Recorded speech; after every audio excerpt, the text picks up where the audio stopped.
évidemment, il y aurait tellement de choses à dire. D'abord, je voudrais surtout remercier et puis féliciter Raina pour cette initiative-là, parce que vraiment, l'événement est à la fois important et en même temps, il n'est pas très connu. On sait, grosso modo, qu'il y a eu la prise d'un camion d'armes par Mayo. On a tendance à le considérer seulement comme un exploit individuel, ce qui est effectivement un acte de courage mais en même temps, énormément de choses sont restées dans l'obscurité. Par exemple, il y a beaucoup de gens qui pensent que l'hôpital Mayo, c'est au nom de Mayo qu'il est, au nom du camarade. En fait, c'est un médecin français de Tunis, qui était à Tunis, qui a travaillé sur le paludisme, etc. En fait, ça montre en même temps à quel point l'histoire de Mayo est connue des gens, et en même temps une grande ignorance par rapport au contenu. Et c'est un événement qui avait beaucoup frappé l'opinion à l'époque, à la fois les Algériens et puis l'opinion des Européens d'Algérie et des Français de France, évidemment pas de la même façon, mais qui peu à peu, du point de vue historique, restait pas dans l'oubli, mais qui a donné l'occasion surtout à des commémorations symboliques. Bon, on va sur la tombe de Mayo, ce qui est très bien, mais il y a un besoin vraiment de connaître, pas seulement les péripéties opérationnelles, ça c'est l'aspect, j'allais dire, secondaire. Non, il était important, mais la signification profonde mérite d'être bien méditée. C'est ce que j'essayerai de faire à travers cet entretien. Alors, je voulais faire une remarque. Tu me demandes de dire comment les choses s'étaient préparées avant l'opération, ou bien un moment. C'est des choses très intéressantes, très importantes, parce qu'elles donnent une idée à la fois du contexte, de l'époque. Mais ça, c'est l'aspect. D'abord, je voulais signaler beaucoup d'éléments existent déjà, que tout le monde peut consulter, surtout maintenant qu'il y a Internet. Alors il y a des liens, par exemple, je donne l'exemple du site de Socialgérie. Je propose que Raina, quand il va mettre en ligne cet entretien, qu'il indique les liens par lesquels on peut avoir le récit de l'opération elle-même, du 4 avril 1956. C'est la reprise d'un article du quotidien d'Oran qui a été fait en 2006 déjà. C'était donc à l'occasion du 50e anniversaire de l'événement. Et puis, qui a été suivi également, quelques mois après, on peut indiquer le lien, la relation de la rencontre entre PCA et FLN qui a suivi il y a quelques semaines, enfin assez rapidement, je ne me souviens pas la date exacte, rencontre PCA-FLN qui a été le prolongement politique de cette opération et qui a évidemment son importance. À propos également de la façon dont le PCA a perçu l'insurrection armée, comment il s'est positionné, il y a aussi un lien pour un article qui est paru également dans le quotidien d'Oran, qui s'appelle, je crois, l'histoire vue par le bout d'une lorgnette. C'était à propos de tout ce qu'on raconte, que le Parti communiste n'était pas pour la lutte armée, etc. Bon, là, il y a des indications très précises, concrètes, qui peuvent répondre aux interrogations à ce sujet. Et il y a eu... Alors là, si on veut aller beaucoup plus détaillé, il y a des ouvrages, par exemple, il y a un ouvrage assez complet. On a aidé à l'entretien de l'auteur, je crois que c'est Robert Castel, qui s'appelle Le Maquis Rouge. Alors évidemment, il y a toute son interprétation à lui. L'auteur, c'est quelqu'un de... Je ne sais toujours pas comment le qualifier, de quelle tendance il est, peut-être même des services français qui voulaient avoir avoir des éclaircissements sur la façon dont les choses se sont passées. Mais enfin, du point de vue factuel, c'était... on lui a donné un certain nombre d'indications. Il a interviewé énormément de militants de l'Algérois, de l'Atlas blidéen, sauf que, évidemment, son interprétation, c'est son affaire. Mais du point de vue factuel, c'est très intéressant. Et puis alors, il y a le très bon travail de Mohamed Rabbah sur les chemins et des hommes, qui n'est pas consacré directement à l'opération Maillot, mais qui indique grosso modo le contexte de l'époque, c'est-à-dire en particulier les difficultés qu'avaient les camarades soucieux de combattre, ça leur brûlait le cœur, mais qui avaient énormément de difficultés pour trouver l'occasion, l'organisation dans laquelle ils pouvaient combattre, étant donné les réticences d'un certain nombre de dirigeants FLN à accepter des communistes pour des raisons discutables, c'est pas le moment maintenant d'en parler, mais et qui, une fois qu'ils ont trouvé une place dans le combat, soit parce que individuellement ils ont réussi à trouver un créneau, comme c'est arrivé à beaucoup, et on les encourageait pour ça, soit que c'était dans le cadre des accords PCA-FLN. Et malheureusement, ils ont eu énormément de difficultés.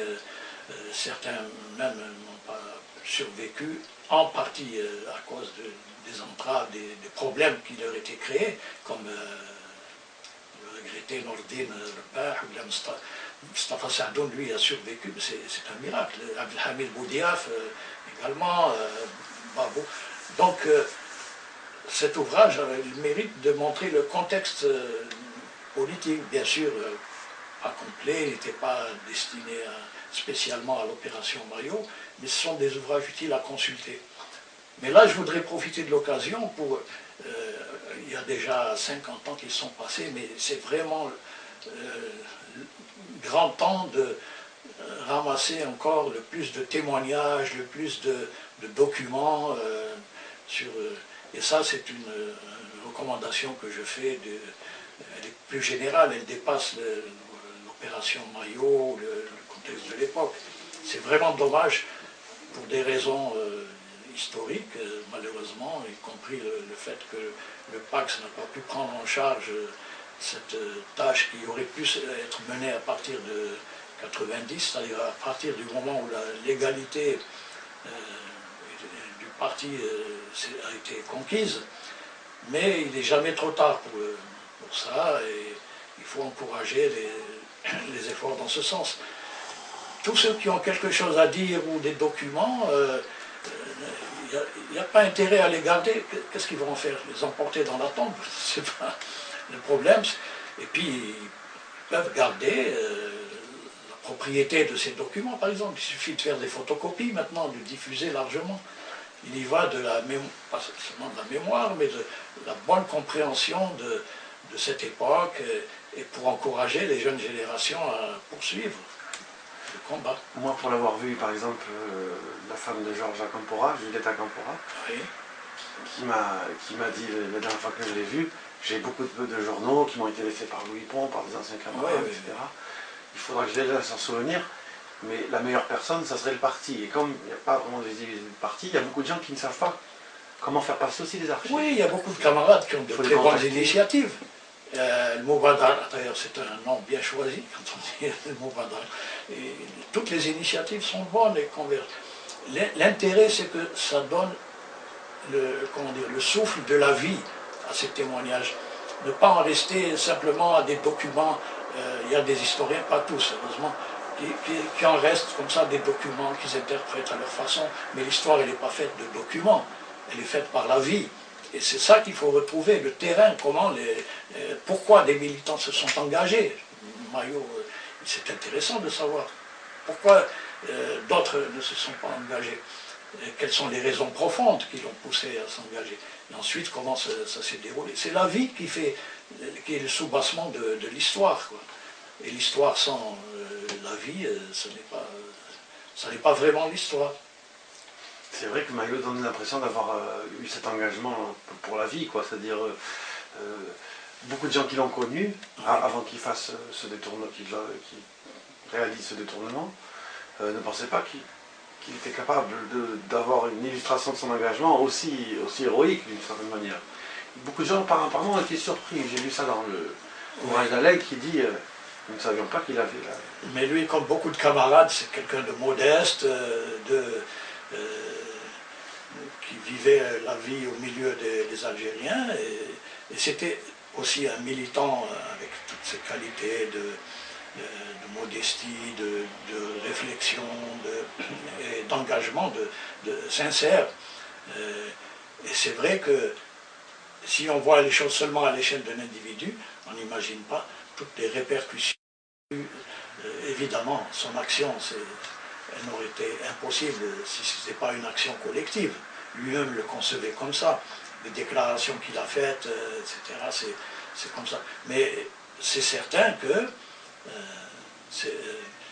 les répercussions historiques ont été considérables. À la fois, j'en reparlerai peut-être après, pas seulement militaires, c'est pas seulement les armes qui ont été fournies et qui c'était très important, très utile à l'époque, mais les transformations, y compris sur le terrain militaire à l'époque, du point de vue de la propagation de l'insurrection nationale à une région centrale qui a encore été indemne, disons, mais beaucoup plus encore les réactions politiques, symboliques, l'enthousiasme que ça a donné à la population,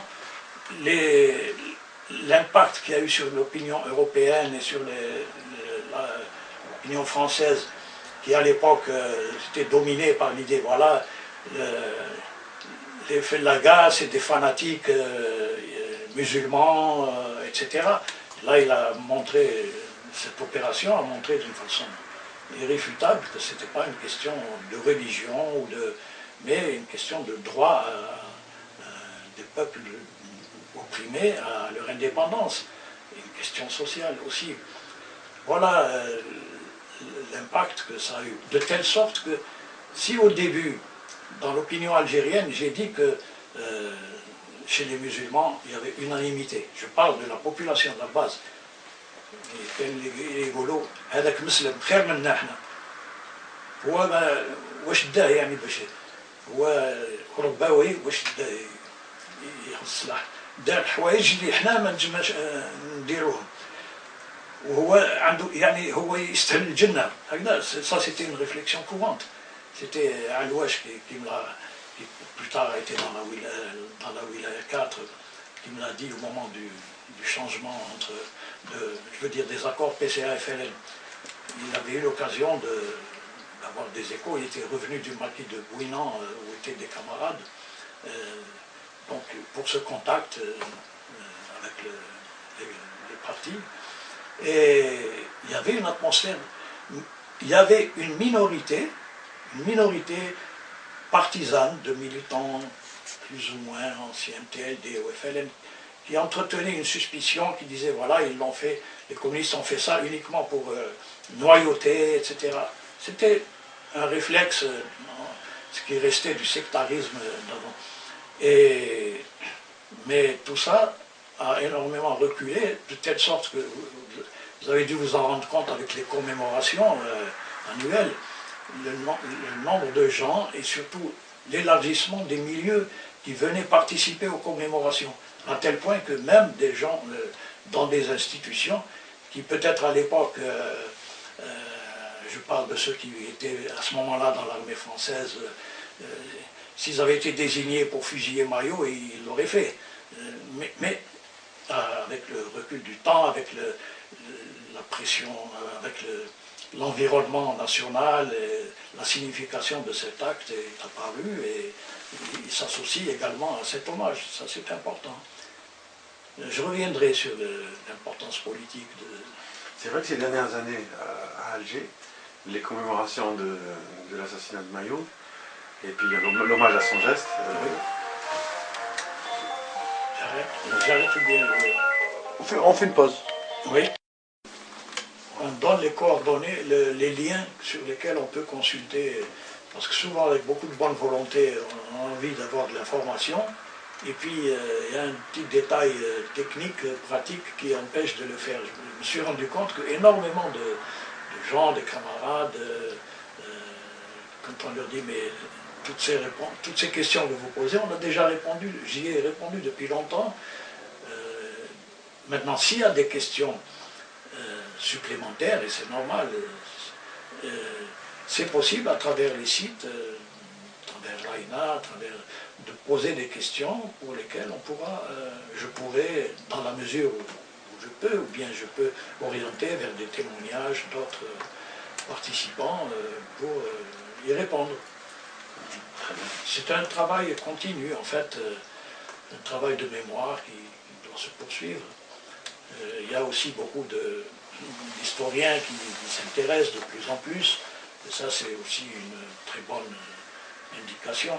D'autant plus que les historiens ont besoin eux aussi d'être informés. Par exemple, il y a une historienne anglaise qui nous demande est-il vrai que 300 ou 400 communistes ont été assassinés dans les Aurès, etc. C'est bizarre, c'est vraiment...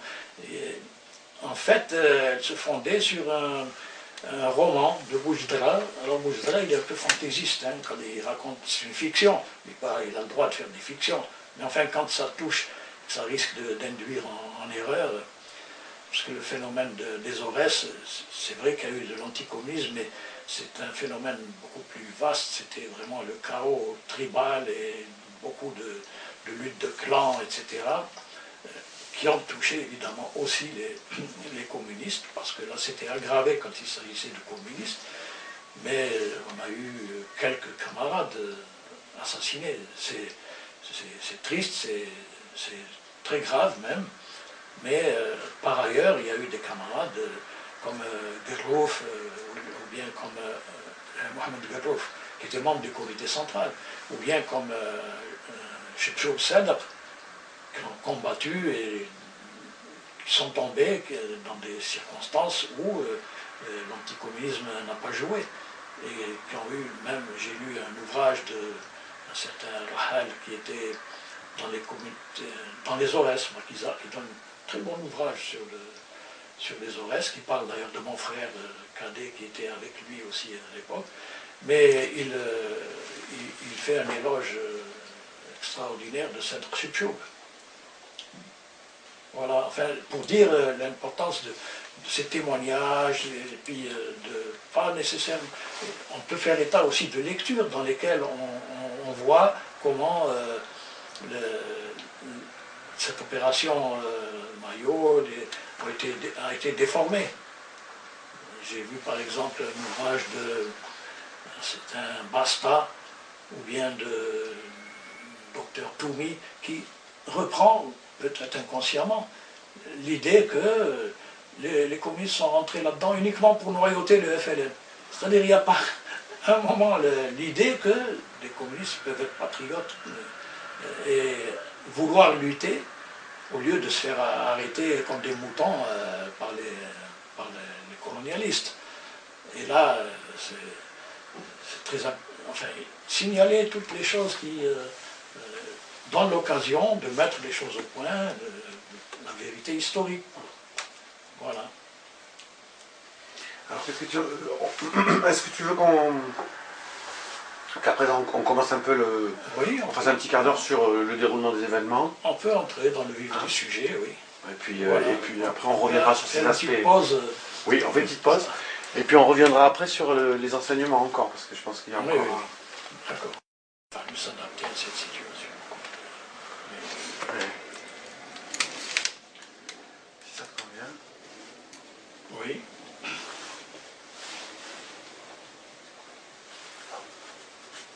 Il ne faut pas qu'on oublie. D'accord. Dans une demi-heure, je pense que je pourrais aller... Donc on a largement le temps là, d'épuiser cette question. Oui. Vas-y, tu peux poser la question. Donc alors, donc la question c'est... tu enregistres là? Oui, je vais de rappeler. Donc en prévision donc, de cette opération, il est évoqué dans l'article social d'Algérie que les choses étaient un petit peu pressées, c'est-à-dire qu'il n'y avait pas plus beaucoup de temps pour la réalisation. Et que l'organisation, donc combien de fois, alors la question ce serait, combien de fois Henri entre en contact avec le parti pour les préparatifs de cette opération? Oui. Oui, évidemment. Une partie, quelquefois il y a eu des rencontres directes, et quelquefois ça a été par des liaisons. Et évidemment, on n'avait pas intérêt à ce qu'il y ait des rencontres trop fréquentes, sinon ça aurait pu faire échouer l'opération, même s'il était suspecté. Et là, le problème c'était que la nature de l'objectif même faisait que on était pris par des délais. Alors, par exemple, pour prendre contact avec lui, il y avait longtemps qu'on essayait de reprendre contact avec lui, on ne savait pas trop où il en était, on recensait de tous les côtés, parce que l'interdiction du parti a créé des conditions où beaucoup de camarades se sont trouvés dispersés, même géographiquement, n'étaient plus au même endroit qu'avant. Ensuite, il fallait plus de précautions pour les contacter. C'est pas comme avant, tu donnes un coup de téléphone, il y a une réunion et les camarades sont là. Là, donc, il y a eu un hasard heureux qui a fait qu'on a pu la rencontre avec William. C'était une très bonne chose. Mais à partir de là, là aussi, les choses sont devenues très pressantes parce que la date d'un transport d'armes, par exemple, n'était pas fixée. Il fallait donc un plan qui tienne compte de tous les calendriers possibles. Ensuite, comment dire, à propos de ça, lui-même était en situation un peu instable dans l'armée. Il allait terminer la durée de son service, où il était rappelé, et donc s'il était libéré, à un moment donné, étant donné que les choses n'étaient pas encore prêtes, je veux dire, le transport d'armes n'était pas prévu, et il a fallu qu'il rempile, comme on dit, c'est-à-dire qu'il reprenne un engagement dans l'armée, et c'était pas du tout une chose simple, parce qu'à la faveur de ce réengagement, il y avait le risque qu'il fasse une enquête sur lui, et qu'à ce moment-là, donc il y avait beaucoup de choses comme ça, d'improbables, d'imprévus, et c'est pour ça qu'en général, à partir d'une structuration dans les grandes lignes des combattants de libération, qui a commencé à partir de février 1955, d'ailleurs, contrairement à ce que... Mais c'était un processus progressif. À partir d'une structuration générale, on laissait une grande initiative. Il y avait une décentralisation pour les opérations, il y avait une orientation d'ensemble. Mais dans ce cas précis, on a été obligé au contraire, de centraliser au maximum, à tel point que c'était la direction des combattants, en particulier Béchir, moi-même, il y avait aussi Lucette Laribert à l'époque, et également, plus ou moins également Jacques Salor, mais il fallait absolument centraliser pour être prêt à réagir d'une façon très rapide et parfois même entrer en contact direct avec des acteurs. Il fallait voilà, ça a été comment dire, et dans ces conditions, alors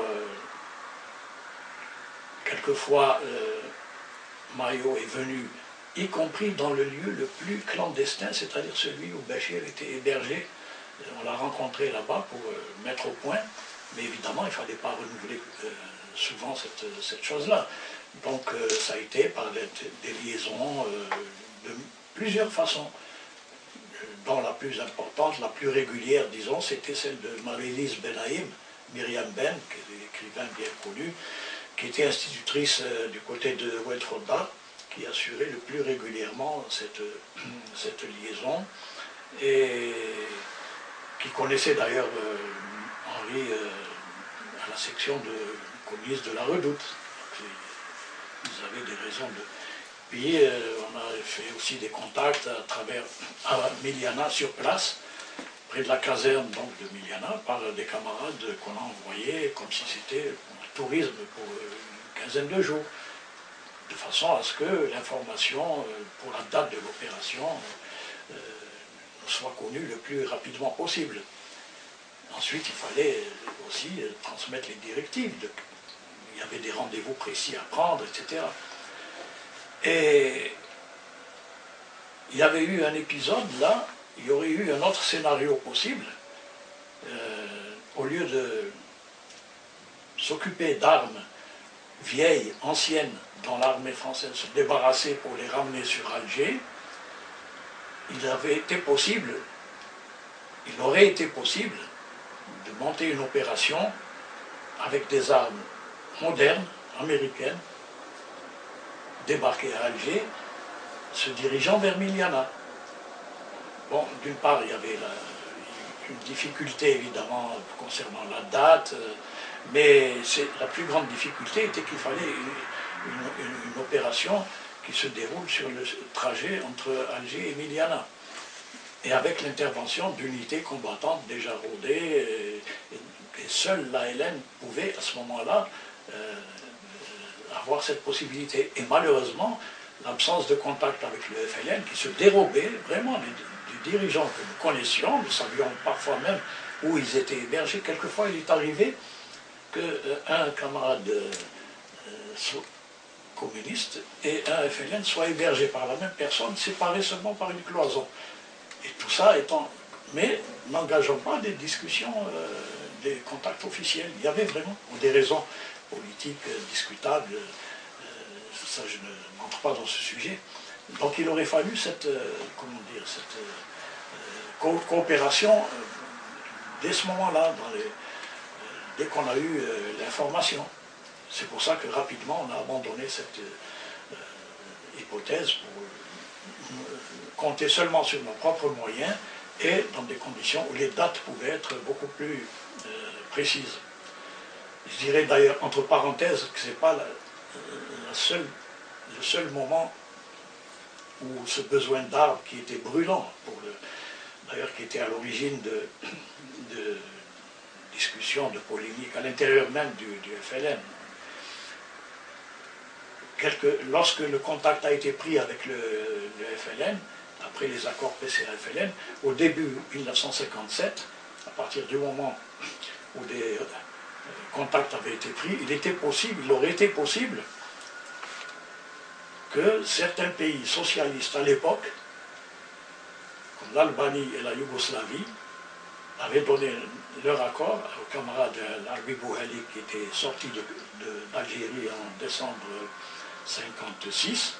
Ils étaient d'accord pour livrer. Ils disaient, donnez-nous seulement un endroit où on peut les déposer. Malheureusement, à ce moment-là, le contact s'était coupé avec la direction du FLN, qui ont quitté Alger à ce moment-là, étant donné ce qui s'est passé avec la bataille d'Alger. Mais même avant, déjà, il y avait des difficultés à entrer en contact, à tel point que Guerrouj, qui était déjà dans les combattants de libération, donc qui était intégré aussi au FLN, a essayé de contacter les responsables du FLN pour leur demander qu'est-ce qui se passait, pourquoi que la direction du PCA souhaitait une rencontre pour éclaircir en particulier les raisons pour lesquelles certains combattants étaient mis de côté suite au congrès de la Soumane.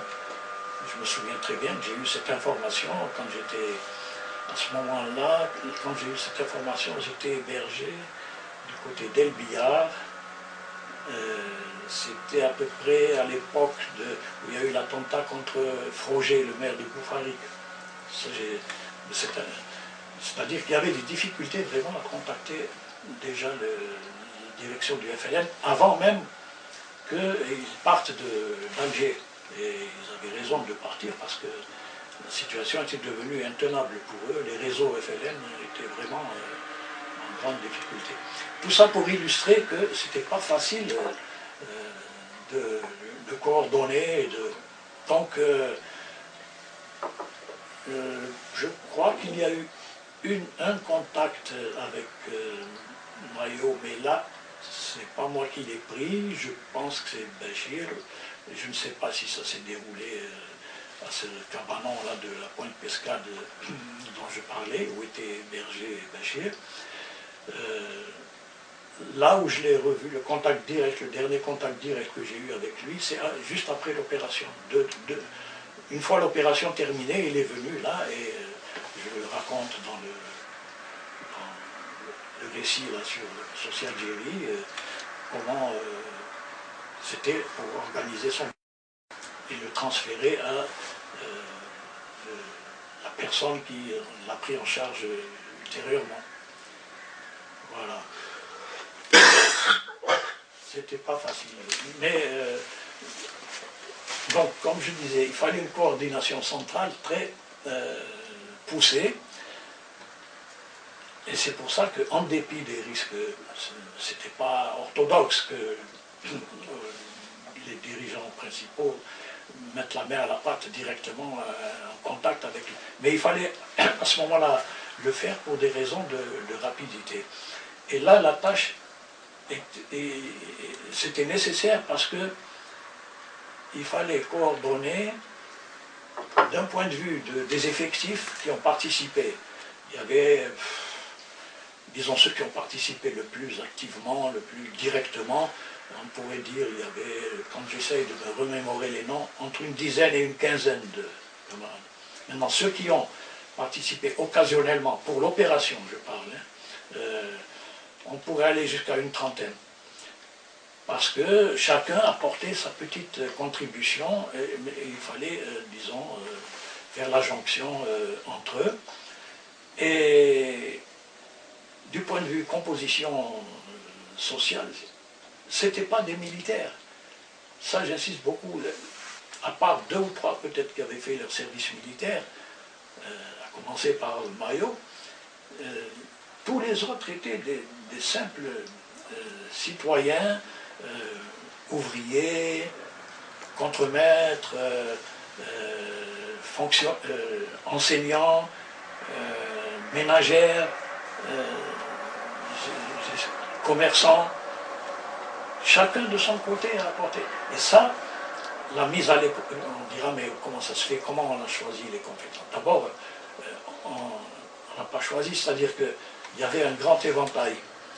Et il fallait, de toute façon, choisir ceux qui étaient les plus proches, pratiquement, des conditions de l'opération. Parmi tous ceux qu'on a contactés, en tout cas, il n'y en a pas un seul qui a eu des hésitations. Ça veut dire qu'ils avaient été éprouvés dans les luttes précédentes, les luttes sociales, les luttes assez dures d'avant le novembre 54. C'était ça le vrai test, le critère pour les... Et donc il y avait cette diversité sociale et il y avait la nécessité de coordonner aussi entre les secteurs militants. Il y a eu 3 secteurs militants, pour résumer. Il y avait l'Algérois, les camarades de l'Algérois. Il y avait les camarades de l'Atlas blidéen, de Blida, qui ont joué un grand rôle à ce moment-là dans la liaison, le transfert des armes, etc. Et il y avait sur le terrain, à l'Islam, toute la base militante de l'Islam, qui était très importante à ce moment-là, ouvrière, paysanne, syndicaliste, etc., qui a joué un grand rôle. Et ce n'était pas une liaison, l'importance vient de ce que c'était pas, en ce qui concerne le Chnef, par exemple, c'était pas seulement parmi les effectifs militants, ou bien le noyau de camarades maquisards qui étaient dans cette, avec Mayo, Garab, Sadoun, etc. Ça s'étendait à cause du travail extraordinaire qu'avait fait Abdelhamid Boudiaf. C'était les paysans, c'était les ouvriers, les fonctionnaires, une implantation sans laquelle le travail ultérieur de l'ALM n'aurait pas été possible. Ce n'est pas un détail. Mustafa Saadoun raconte maintenant comment il est sorti de l'encerclement. en se mêlant aux ouvriers moissonneurs qui faisaient la moisson et qui, eux, étaient tout à fait dans le bain, déjà à cause des luttes syndicales, à cause des luttes... Voilà, il y avait donc à coordonner entre ces trois régions. C'était pas un travail facile, mais on a eu à la fois, je crois, beaucoup de chance, je veux dire, et puis le travail vraiment méticuleux. Béchir s'est vraiment, comment dire, investi dans ce travail-là, et ça a été un succès, donc à la fois militaire et politique. Alors, militairement, c'est pas seulement l'acquisition d'armes. Quelqu'un comme le commandant Bourga, par exemple, a dit que la première arme qu'il a utilisée, c'était une arme provenant du stock de Mayo. Et il le disait il a été très bien dans ses relations avec les camarades, avec les communistes. Je le signale dans Social Algérie, là. Donc c'était précieux déjà, en soi, à ce moment-là. Mais c'est surtout militairement, le fait que toute la zone centrale de l'Algérie, qui était une tache grise en quelque sorte à ce moment-là, s'est mise dans la lutte armée, et la jonction de l'ALN s'est faite entre l'Est et l'Ouest du pays. D'ailleurs, si on consulte l'ouvrage de Haït Amran à propos de ce qu'il raconte des lycéens de Ben Aknoun, il se trouve que lui était à Tiaret à ce moment-là. Et il a pris tardivement, très tard, contact avec l'ALN parce que, par une rencontre par hasard à Alger qu'il a eue avec Ousli Khomar. Mais Haït Amran raconte que la jonction s'est faite. Alors il cite les trois détachements qui étaient prévus, en tout cas, ou qui ont réalisé partiellement cette jonction. Et entre autres, il cite un détachement de jeunes de Loire-Senis, je ne donne pas les noms, mais visiblement c'était le groupe de combat dans lequel était Nourdine Alba. Mais malheureusement, qui a été aussi freiné dans son élan par les étroitesses de certains dirigeants du FLN et de l'ALN à cette époque. Et pour dire l'importance stratégique que ça a eu, maintenant au plan militaire, maintenant au plan politique, alors là c'était énorme aussi, parce que l'impact qu'il y a eu dans la population musulmane, dans l'opinion européenne et dans l'opinion française, ça montrait, ça j'y reviendrai, que le caractère de la lutte, il y a beaucoup d'enseignements politiques qui à ce moment-là sont devenus plus clairs, qui n'étaient pas aussi clairs à l'époque, mais qui de plus en plus, aujourd'hui ça paraît presque évident, mais c'était une grande conquête à l'époque. Et puis ça a permis de rompre la barrière de sectarisme qu'il y avait vis-à-vis du Parti communiste algérien. À l'époque, toutes les formations nationales, il y a eu un mouvement d'ensemble qui a été unanime, en tout cas pas unanime, mais disons massivement pour mettre en avant le FLN comme représentant. C'était 56, c'est vraiment un moment assez crucial. Eh bien, il y avait des courants qui étaient pour exclure le PCA de cette... Mais finalement, l'action des combattants communistes, des CDL et du Parti communiste a fait admettre cette idée dans l'opinion en montrant combien c'était important, combien c'était bénéfique pour la cause nationale et que être communiste, c'était pas du tout contraire au patriotisme, mais au contraire, je dirais même, c'est ma conviction, plus on était communiste et plus on avait des chances de mieux servir la cause patriotique. Ça, on peut dire autant pour l'internationalisme.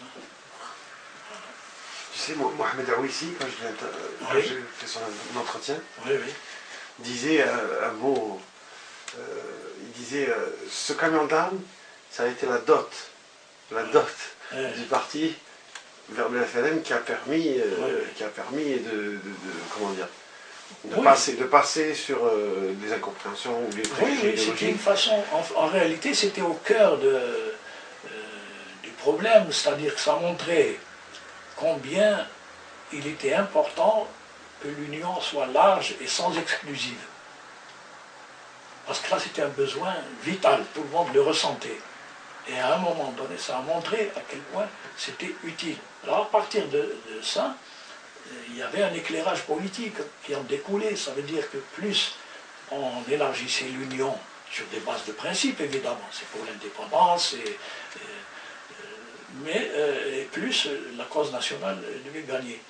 C'est pour ça, symboliquement, du point de vue, la dot, c'était effectivement, c'était matériel, mais c'était inestimable du point de vue politique. C'était un grand pas en avant.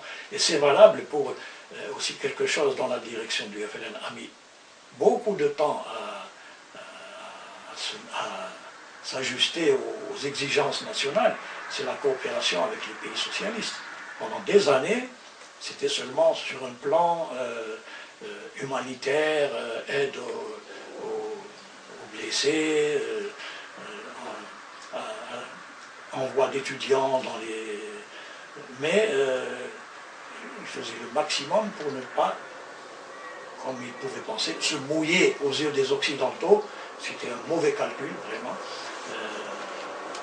Même si on s'en tient au seul point de vue tactique. Mais là, à partir d'un moment, à partir de décembre 67, alors là, sous la pression la base populaire et des militants et des combattants à la base qui disaient que c'était pas possible, surtout avec le prestige accru qu'elle venait d'avoir le système socialiste qui a bloqué l'invasion de Suez en octobre 56, qui ensuite le prestige des Spoutnik, etc. Tout ça a fait que... Et puis on est après Dien Bien Phu, mais c'est-à-dire qu'il y avait... Oui, aussi. Oui, mais encore, il y avait de très fortes préjugés anti contre le camp socialiste, tout au moins de la méfiance. Ben Khedda, quand il est parti à Pékin pour la première fois en 1959, à l'aéroport de Genève, il y avait Mabrouk Belkacem qui était avec lui. Il lui a rappelé quelque chose, parce que quelques années avant, quand l'armée populaire chinoise avait libéré, je crois que c'est Shanghai, enfin une grande ville, ils travaillaient tous les deux au journal L'Algérie libre. Pendant quelques jours, le journal était bloqué parce que les uns voulaient dire libération de Shanghai et les autres disaient occupation de Shanghai par l'armée populaire chinoise.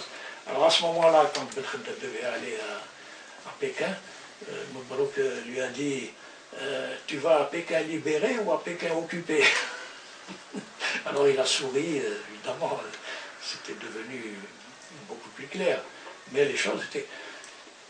Lorsque le GPRA a commencé la coopération avec les pays socialistes, je ne me rappelle plus la date exacte, mais il y a des archives qui figurent dans les archives de la Révolution de Mohamed Harbi. Celui, je crois que c'était, j'ai oublié le nom, le secrétaire de relations, bon, qu'on appelait Socrate Ben Habils. Il a fait état de, comment dire, il n'y avait pas un seul dossier concernant les pays socialistes, pour dire à quel point il y avait un retard. Bon, j'arrête là, c'est pour dire l'importance, le pas en avant politique qu'a constitué ce qui était une opération ponctuelle, mais en fait qui était au cœur des problèmes politiques, des problèmes de l'Union, etc. Bon, je reviendrai sur cet aspect tout à l'heure. Oui. Alors juste une petite, un petit point. L'un des retentissements de cette affaire Maillot, c'est aussi montrer aux Algériens que la guerre de libération n'est pas une guerre raciste aussi. Absolument. C'est-à-dire que oui. Là on est face à... Et je crois que c'est un des points particuliers du Parti communiste. Oui. C'est-à-dire s'il y avait des sentiments effectivement qui existaient, spontanés dans la population, cette action qui a apporté un nouveau soutien, disons, aux orientations qui étaient défendues, pas seulement par les communistes, mais même par certains dirigeants du FLN, des dirigeants très ouverts, comme Ben, comme Ben Mehdi, et même par des dirigeants de l'Ouléma avant le 1er novembre 1954. Là, ça a apporté un poids supplémentaire pour éduquer les populations dans des réflexes tout à fait compréhensibles quand il y avait des massacres, des atrocités commises par les troupes françaises. C'était à peu près, c'était compréhensible qu'il y ait des réactions de la population algérienne, globalisant, vengeance, etc. Ça se comprend. Mais il restait aux dirigeants du mouvement de libération à éduquer les populations pour que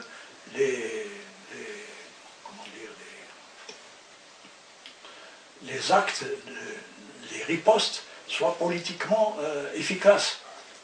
J'y reviendrai tout à l'heure. Par exemple, le caractère des actions faites par les combattants de libération, à commencer par exemple cette déclaration de Henri Maillot pour son action, pour montrer que c'était une action qui avait un sens politique. Ce n'était pas un acte de trahison envers l'armée française ou un acte de félonie, comme ça. De félonie, comme disait du côté français, ou bien un acte de noyautage politique. Non, c'était vraiment le sens politique. Et chaque fois qu'il y avait une action des combattants de libération, en tout cas tant que les combattants de libération travaillaient d'une façon, les groupes travaillaient d'une façon autonome, comme ça a été obtenu pour les groupes des villes, ils pouvaient apporter leur note, comment dire, politique. Quand il y a eu le châtiment d'un raciste d'El Biyar, qui avait fait des ratonnades dans les montagnes de Tablat, quand il a été abattu à El Biyar, il y avait un tract des camarades qui étaient déjà intégrés dans le... Mais ils ont expliqué pourquoi que ce n'était pas une action raciste contre la population européenne, mais que c'était le châtiment d'un raciste, quoi. Voilà, enfin, pour donner des exemples. Moi, ça me fait penser à l'attitude quand les Diap et les responsables du Viet Minh, oui, oui, oui. Quand ils disaient « Nous aimons la France, nous n'avons aucun problème avec la France », il ne s'agit pas du tout d'une guerre raciste. Nous voulons avoir d'ailleurs, après notre indépendance, des rapports chaleureux avec la France. C'est-à-dire démarquer en fait la question de libération du peuple de la question de la haine de l'autre peuple. On a la haine contre les oppresseurs, mais la culture française vietnamiens ont fait un excellent travail. Ils ont tout fait pour gagner l'opinion française et aussi même des combattants du corps expéditionnaire français pour les gagner politiquement. C'était un aspect très important de leur lutte. Et d'ailleurs, l'insurrection, la préparation de la lutte armée au Vietnam, c'est connu qu'il y avait un état de préparation technique très avancé, mais Ho Chi Minh disait aux combattants qui étaient impatients de combattre, attendez, il faut tenir compte des conditions politiques, il faut aussi une éducation politique. Et ça, c'est... Et les camarades, dans les combattants de libération, ceux issus des combattants de libération, il y en a d'autres aussi dans la LN, qui avaient le même, comment dire, la même orientation, je veux dire des FLN, et parfois au risque comment dire, à leur propre risque, ils évitaient que les opérations engagées, alors que c'était plus facile, mais pour éviter des représailles, par exemple, contre les populations algériennes. Yves Thon, quand il a placé la bombe, il a fait attention ensuite que ça ne comment dire, cause pas des dégâts, qu'il y ait des victimes humaines. Dans l'opération Mayo, par exemple, l'un des participants du commando, Faroujia, on peut le dire maintenant, il demandait, il disait, bon, qu'est-ce qu'on fait on le liquide, le chauffeur du camion. Bon, les camarades lui ont dit, tu es fou, non, il faut... Et tout a été fait pour préserver sa vie, malgré que ça présentait des risques, parce que par la suite, quand il a repris conscience, il a entendu le bruit du camion, le type de camion qui partait avec le chargement d'armes. Je veux dire par là, le risque physique qui est pris, oui, le risque physique qui est pris, il est minime par rapport au risque politique que les choses tournent au désavantage de la résistance armée et de la cause patriotique. C'est pour ça que le chauffeur, comme disait c'est Taïb Bohraoua qui m'a dit que le chauffeur avait été, tu sais, endormi comme ça. Oui, oui, oui. On l'avait mis, je ne sais pas, de l'éther ou de Kellen. Oui, Kellen, c'est moi qui l'avais procuré. Bon, mais ils n'ont pas su bien s'en servir. Il fallait que ça soit plus profond. Mais enfin, c'est un détail. Oui. Oui. Parce que l'opération était un succès. Oui, oui. Voilà, mais un succès militaire et un succès politique. Et succès militaire parce que même l'action militaire a été menée politiquement. Voilà. C'est tout, je crois qu'on peut arrêter là pour une pause. On pourrait parler de l'apport bénéfique sur le plan politique qu'a eu cette action, y compris pour le présent, dans la mesure où on en médite bien, on réfléchit bien aux enseignements de fond, qui nous apparaissent aujourd'hui encore plus clairs, quoi. C'est des raisons qui ont fait le succès et l'impact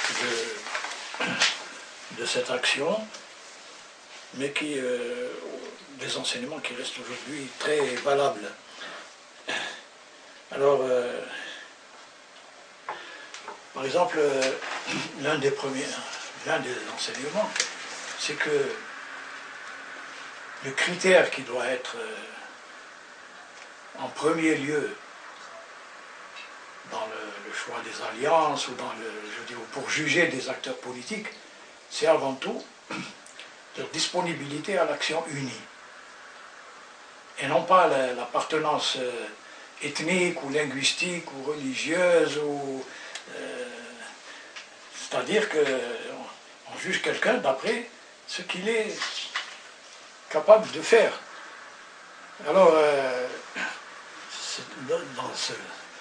pour Mayo, et tous les autres camarades européens, ils étaient nombreux, pas seulement ceux qui ont participé à la lutte armée, mais ceux qui l'ont soutenu. Leur mérite, que certains musulmans, enfin on dit Hadakist al-Jinnah, ils méritent le paradis. En fait, même ceux qui n'y pensaient pas vraiment, inconsciemment, ils pensaient que celui-là, il est plus musulman, il voulait dire par là, plus patriote, plus dans ses actes, que Bachar Aboualem, qui est justement un traître, l'état de traître devenu oui, qui soutenait à l'époque le régime colonial. Et si on transpose pour aujourd'hui, dans le monde arabe, comment on peut juger les monarques d'Arabie Saoudite et autres, les Algériens, enfin les peuples d'Égypte, de Tunisie, etc., sont certainement beaucoup plus proches de révolutionnaires, etc., ils ne se sentent pas proches du tout de ces féodaux. Oui, de féodaux, ou bien d'intégristes qui font le jeu des impérialistes. Je ne dis pas islamistes, parce que là aussi il y a des distinctions à faire, mais on doit juger par les actes. C'est vraiment le critère, si on ne veut pas se tromper en politique. Un autre aspect, je crois que l'importance pour les forces progressistes, à mon avis, d'agir en préservant toujours la plus grande marge d'autonomie possible dans le cadre d'une alliance. Parce que, d'ailleurs là, ça a été pendant un bon moment dans le pays des motifs d'incompréhension. Certains disaient, mais pourquoi le Parti communiste ne se dissout pas? Alors qu'il avait accepté l'intégration c'est-à-dire à trouver des solutions de compromis qui permettent de concilier à la fois l'union, l'action unie, et l'autonomie. Et cette autonomie, ce n'était pas un luxe, ce n'était pas une fantaisie ou bien le signe de sectarisme. C'était le fait que dans cette position autonome, on avait plus la possibilité de servir mieux la cause patriotique. quand il y avait des orientations erronées, ou bien quand on demandait de soutenir l'action armée par l'action de masse, comme ça la justesse s'est démontrée avec les manifestations de décembre 60, eh bien, on rendait service à la cause nationale. On avait la possibilité, nous, de donner un avis autonome, alors que, étant totalement, c'est-à-dire si le PCA n'avait pas la possibilité d'exprimer son avis avec son point de vue, etc., ça serait, on n'aurait pas rendu service. Au moment du 13 mai 58, quand De Gaulle a pris le pouvoir, etc., il y avait eu beaucoup de rumeurs sur des tentatives qui étaient faites avec Youssef Saadi, qui était emprisonné à ce moment-là, pour essayer de le gagner, en quelque sorte, essayer d'avoir une orientation de troisième voie par rapport au FLN. Bon, ben, Liberté, El Hurriya à l'époque a sorti un numéro dans lequel l'éditorial c'était une citation de Ben Bedis. L'Algérie n'a jamais été la France, n'est pas la France et ne sera jamais la France. C'est-à-dire une façon de la même façon pour beaucoup quand on défendait la nécessité de renforcer la coopération avec les pays socialistes, d'éviter un certain type d'action qui porte tort à la cause nationale, ça on n'aurait jamais pu le faire si le parti PCA n'avait pas gardé en même temps ça. On poussait à organiser, par exemple j'ai rencontré des dockers qui à l'époque je voulais qu'ils discutaient pour qu'ils s'associent à l'UGTA, qu'ils soient dans l'UGTA. Bon, ils étaient très réticents parce que l'UGTA, ils disaient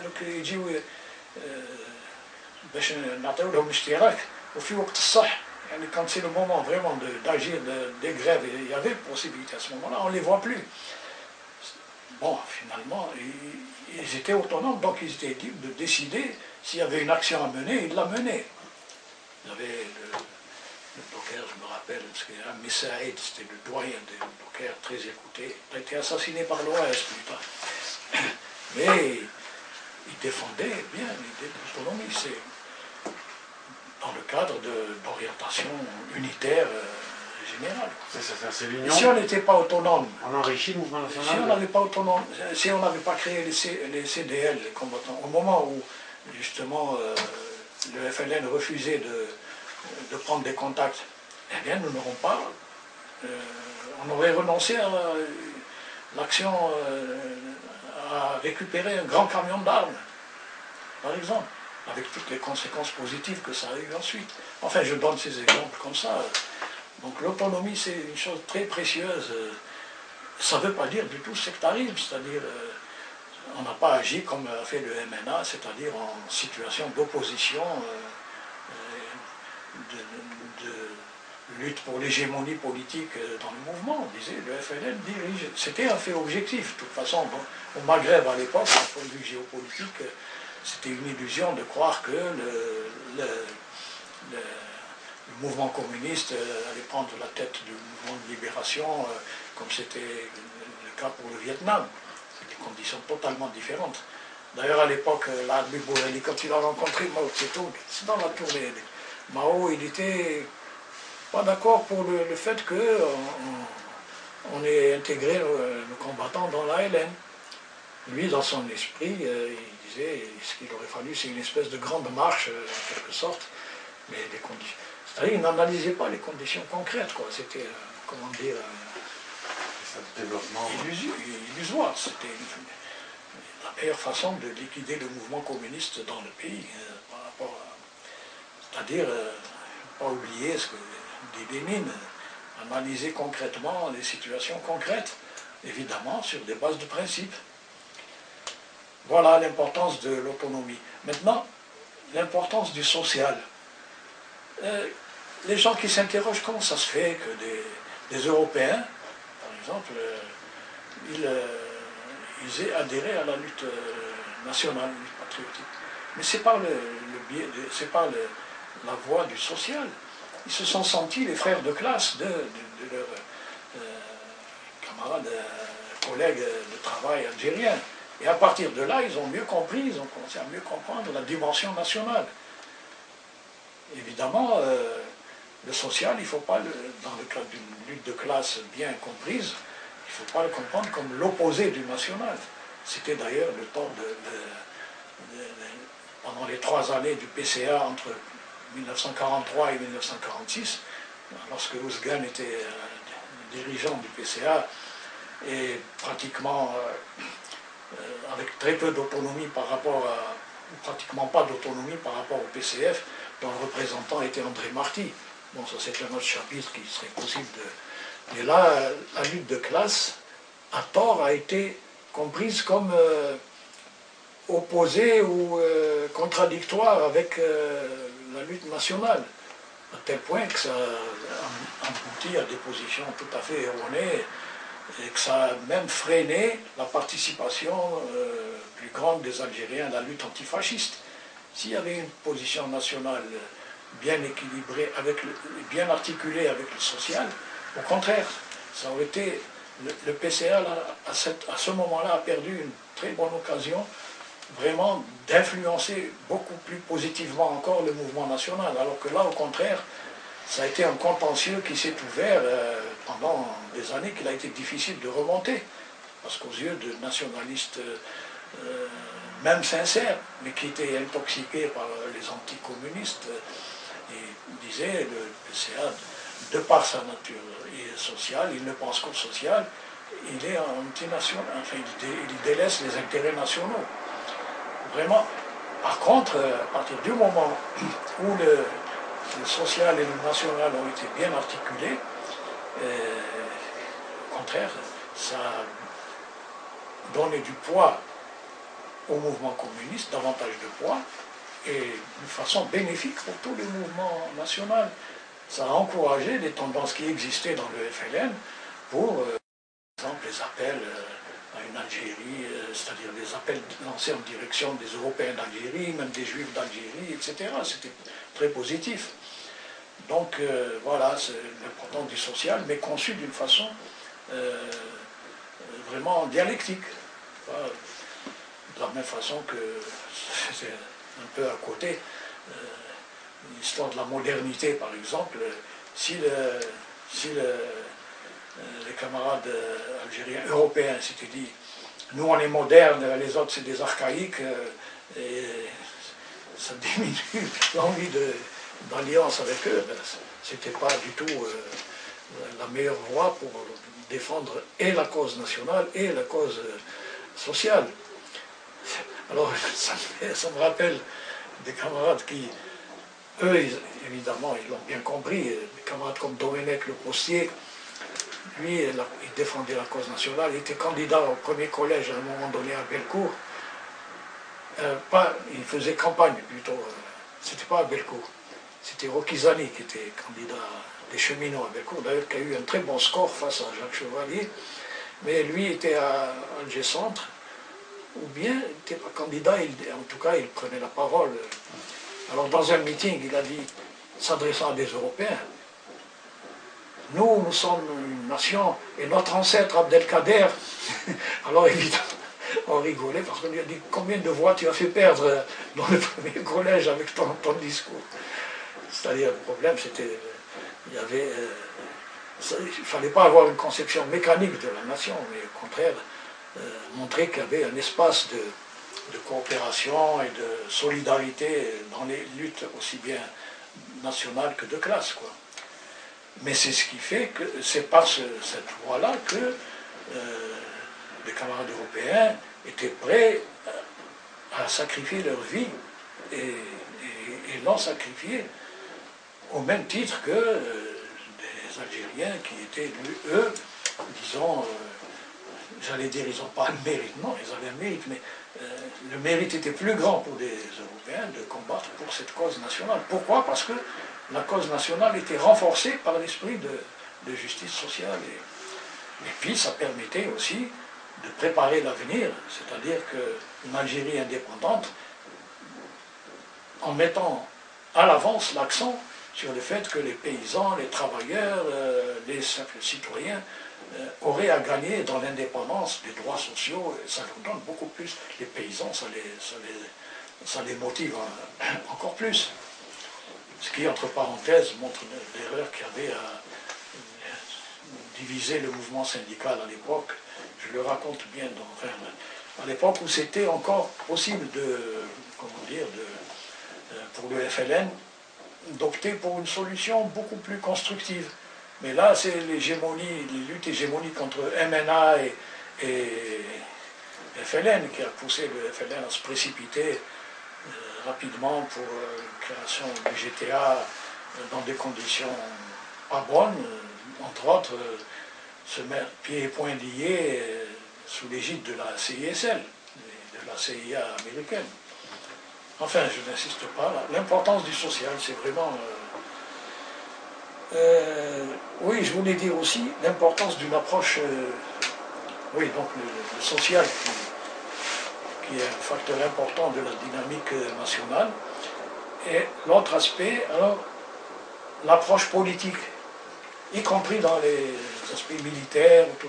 Quand on aborde politiquement les choses, évidemment, ça se traduit par une plus grande efficacité pour le... J'en ai donné des exemples tout à l'heure, là, quand on en parlait. Mais c'est clair que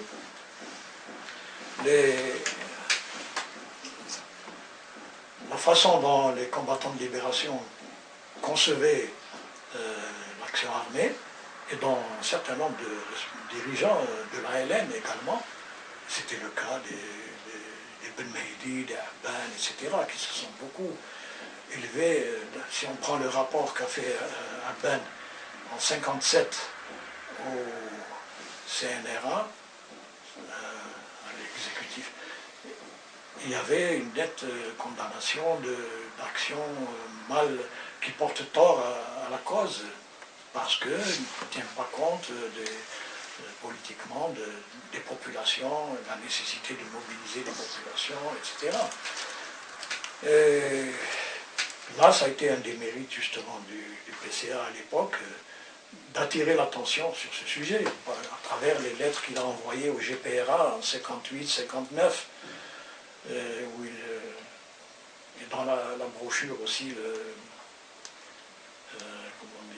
Notre peuple vaincra, je me rappelle, qui avant les manifestations de décembre a tiré l'attention sur l'importance d'une approche politique, d'une mobilisation politique. Tous les Algériens n'étaient pas en mesure de porter chacun une arme. Donc ceux qui n'ont pas d'armes, qu'est-ce qu'ils font? Il y avait pas seulement ramasser des cotisations, ramasser de l'alimentation, héberger des... Ça c'est une chose, mais plus que ça, c'est de mobiliser consciemment, c'est-à-dire renforcer le moral de la population, empêcher que des gens basculent dans le harki ou dans les... Il y avait énormément de... Bien qu'ils soient tout simplement réticents, il fallait alimenter la volonté de lutte et de solidarité. C'était pas facile à l'époque, il ne faut pas croire que c'était la même chose que l'élan d'enthousiasme qu'il y avait dans les 2-3 premières années. Bon, ces lettres-là... Plus tard, à l'indépendance, quand on en a parlé à Ben Khadda et aussi à la tendance Ben Bella qui était au rang, qu'est-ce que vous avez fait de ces lettres? Il disait, c'est les autres qui les ont mises sous le boisseau, on les a mis dans des tiroirs. En réalité, il y avait au sein même du FLN des luttes de tendance, il y avait des tendances purement activistes au service de sectarisme qui empêchaient une meilleure politisation dans l'intérêt de l'action et de la victoire. Au moment des manifs de décembre 60, les dirigeants du GPRA, leur seul souci, ils étaient angoissés. Chaque jour, ils lisaient Le Monde, leur souci c'était de voir est-ce qu'il ne va pas y avoir des accrochages à la frontière marocaine ou tunisienne, c'est-à-dire une façon d'internationaliser le conflit, avec l'illusion que les régimes marocains ou tunisiens allaient participer eux aussi à la lutte armée, ce qui était totalement illusoire. Mais ils ne voyaient pas que le salut était dans la population algérienne. C'est les Algériens qui ont la base populaire. Mais il n'y avait pas de directive FLN pour ça. Et heureusement que pas mal d'organisations FLN des gens dans la Wilaya 4 également, qui en donnent un bon témoignage, qui se sont solidarisés avec ces manifestations. Et à ce propos, nos camarades étudiants communistes, par exemple, avec qui j'avais des contacts à l'époque, ils étaient en contact aussi avec la Wilaya 4 et pour échanger des tracts, etc. Mais avec cet esprit qu'il fallait développer la lutte politique. Certains milieux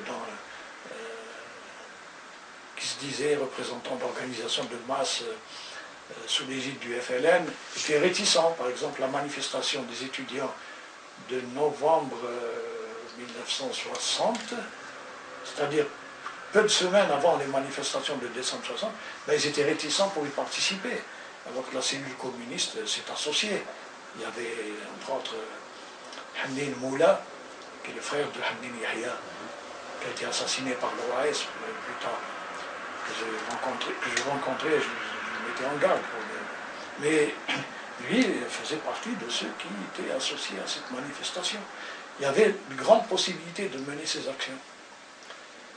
Et lorsque l'Albi Bouhali, c'est un texte que je n'ai pas mis encore en ligne, a répondu au livre de Amaruz Gan, qui lui faisait l'éloge du FLN sans réserve. Et pour lui, le FLN allait irrémédiablement vers le socialisme et non pas le Parti communiste. Enfin, il faisait une critique tout à fait de mauvaise foi. L'Albi Bouhali lui a répondu en montrant quelles étaient les orientations du PCA, de soutien total au FLN. Mais en même temps, il disait qu'il y avait 2 ou 3 pages consacrées à ça. Il ne disait d'ailleurs rien de nouveau par rapport à ce que le PCA disait dans d'autres publications, à savoir qu'il fallait accorder une grande attention aux mobilisations de masse, à l'action politique. Et bien ça, Ouzgan trouvait que c'était un crime de lèse-majesté envers le FLN. Et lui, il cautionnait sans... Et maintenant, les positions existent, c'est-à-dire chacun peut juger à qui l'avenir a donné raison. Voilà, enfin, ceci dit, sans sectarisme aucun envers Ouzgan, qui avait par ailleurs d'autres qualités, mais qui malheureusement ont été dévoyées par le fait qu'il n'a pas bien compris. Enfin, ça, c'est des raisons. C'est un profil psychologique personnel à lui. Voilà, grosso modo, enfin, il y aurait d'autres questions concernant tel ou tel épisode. Ce sera toujours intéressant de revenir là-dessus. Donc, encore une fois, ce serait intéressant que les différents sites qui s'intéressent à cette période de l'histoire recueillent les avis des jeunes générations maintenant, les luttes de chômeurs, etc. Je disais entre parenthèses, à propos du social, si Mayo avait été vivant encore, aujourd'hui il serait à côté des luttes de chômeurs. Peut-être qu'il aurait été en prison, peut-être qu'il aurait été... Au 19 juin 1965, il aurait été emprisonné et peut-être torturé, comme on aurait été d'autres. Pour dire que les luttes sont à plusieurs dimensions, et c'est en mettant ensemble toutes ces dimensions, anti-impérialistes, démocratiques, sociales, que les luttes sont plus efficaces. Dès qu'il manque un de ces aspects-là, la lutte devient bancale. Et la lutte nationale, et la lutte... il faut bien réfléchir à pourquoi l'Algérie se trouve dans cette situation difficile aujourd'hui, dont on peut espérer qu'elle va s'en sortir, à condition de bien tirer les enseignements de toutes les actions héroïques de notre peuple et de l'ALN et de tous les combattants individuellement qui se sont sacrifiés dans ce sens. Voilà. Et maintenant, à la prochaine, dans des échanges avec les internautes. Oui, c'est-à-dire que ce travail de mémoire, j'aurais pu le faire beaucoup mieux il y a une vingtaine d'années, quand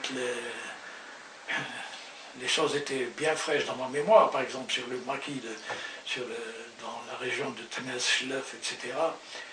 Et puis les acteurs étaient encore là, vivants, je pouvais les rencontrer.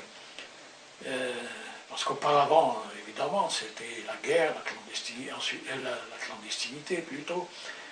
Il y a eu même dans le cadre de cette clandestinité des occasions qui ont été manquées, des camarades qui ont pensé que c'était peut-être pas très vigilant de rencontrer Boudiaf, etc. D'autant qu'on aurait pu discuter de choses dont j'étais seul au courant et pour lesquelles il y avait des points d'ombre. C'est-à-dire expliquer certains comportements, pourquoi telle et telle chose s'est passée de cette façon au lieu de telle façon qu'on avait préconisé. Enfin bref, beaucoup des choses importantes qui montraient aussi le degré de mobilisation à la base dont a bénéficié ensuite le FLN. Par exemple, le fait que au départ, la région il y avait une très grande influence de cadres MNA et de cadres qui ne savaient pas trop, qui étaient désorientés. Par exemple, quelqu'un comme Omar Ben Mahjoub, il y a Mohamed El-Bak qui raconte bien l'épisode, mais là, nous, on était au courant, on nous l'avait signalé. C'était Omar Ben Mahjoub et un certain Baghdadi, c'était ceux avec qui les camarades prenaient contact, mais ils avaient basculé vers le FLN parce que les camarades comme Mustafa Saadoun, Mohamed El-Bah raconte bien la scène, comment ils étaient la cible, ils risquaient d'être liquidés par des gens de l'ALN. Finalement, c'est les camarades qui l'ont sauvé. C'est pas pour ça qu'il a été reconnaissant par la suite, il faisait partie à l'indépendance de ceux qui faisaient des éditoriaux pour reprocher aux communistes de ne pas être pour le socialisme. Il se contentait d'être pour la voie non capitaliste. Lui était plus socialiste. Enfin bref. Non mais pour dire, il y a pas mal d'épisodes où c'était possible de faire un bon travail. Après 90, le PAC aussi aurait pu faire un bon travail à ce moment-là. Mais malheureusement, il y avait de tels préjugés par ceux qui se croyaient, ils disaient, comment dire, dans le prolongement du PAC, c'est en fait, je me souviens toujours d'une scène où l'Arbi Bouheli, Abdelhamid Boudiaf et Mustafa Saadoun sont venus au siège, c'était pendant l'été 91, je crois, qui venaient pour saluer le parti, pour enfin, apporter leur solidarité des vétérans. Ils ont été reçus comme ils ont ignoré carrément, comme si c'était des importuns, quoi,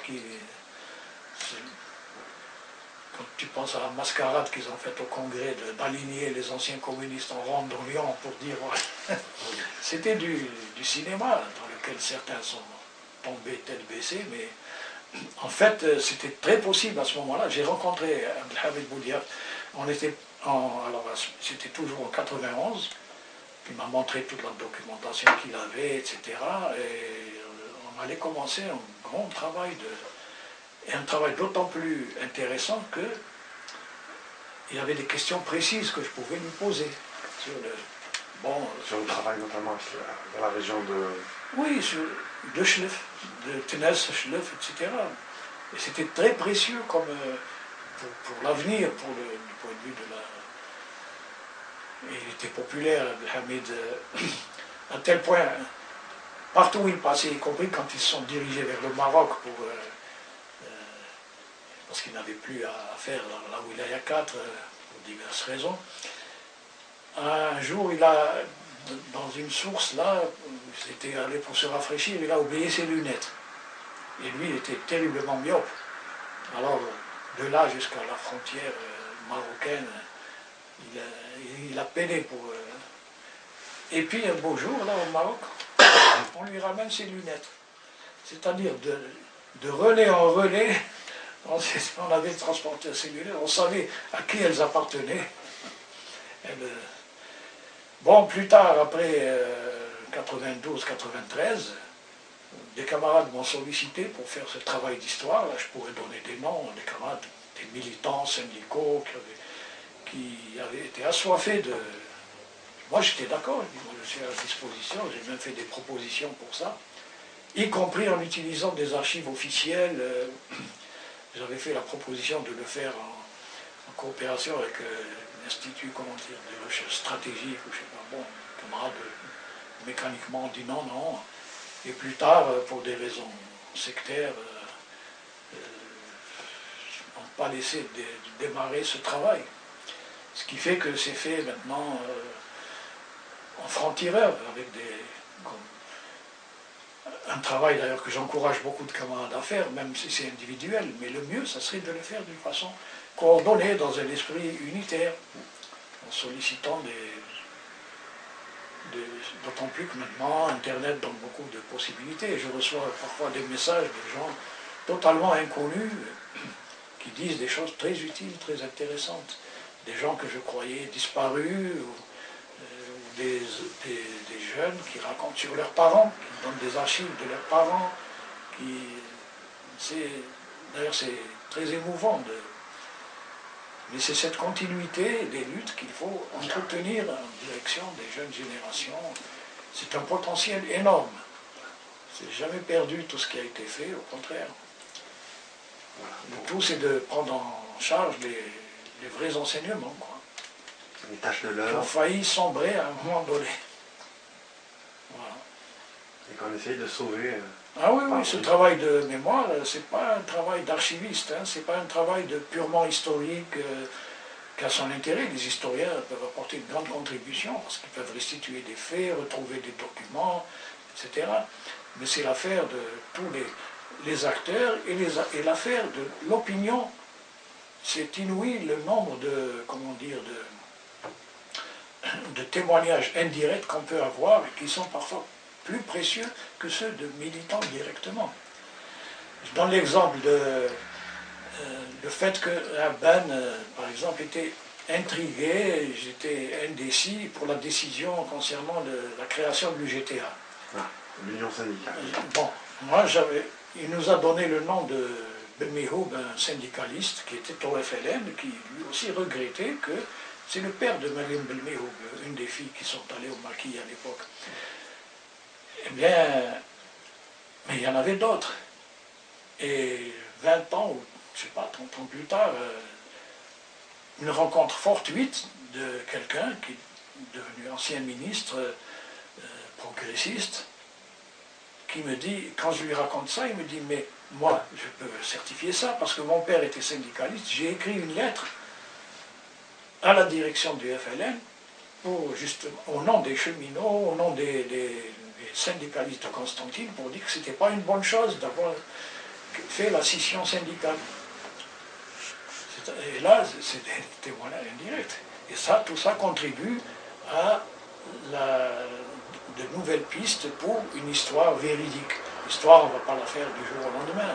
Elle se construit constamment à travers des témoignages et des travaux avec une éthique historique, c'est-à-dire là aussi qui ne consiste pas à cacher des choses. Je sais que j'ai un des défauts à éviter, c'est pour des raisons partisanes ou d'autres raisons particulières, on a des témoignages et puis des documents, et puis on les met de côté, ou bien c'est comme l'histoire des photos de groupes dans lesquels on escamote un ou plusieurs des... On n'en sauve pas. Oui, c'est ridicule, c'est-à-dire que c'est surtout nuisible, quoi. Oui. Eh bien, des épisodes, je sais que, concernant l'opération Maillot, je donne un exemple, il y a une vingtaine d'années, non, peut-être plus près de ça, j'ai lu un article qui a fait le tour de force de parler de presque tous les acteurs, sauf ceux qui ont joué le rôle principal. Bon, à quoi ça sert? C'est des malheurs ou c'est... Hein? Oh, non, c'est de l'inconscience. Enfin, Allah yasmah lahum, L'inconséquence, par exemple. oui, c'est l'inconséquence. C'est des gens qui peuvent être de bonne foi, mais qui croient bien faire. Mais, de toute façon, d'abord, ce n'est pas tout le monde qui fait ça, heureusement, et puis ensuite, même ceux qui, à un moment donné, ont pu faire ça, ils se rendent compte que... Et puis ils sont pris par comment dire, la conscience militante, et pas seulement historienne, mais militante et professionnelle. Parce que là aussi, l'esprit unitaire au service de l'objectivité, c'est notre grande force, c'est ça qui donnera le meilleur un mana pour les nouvelles générations qu'on doit transmettre.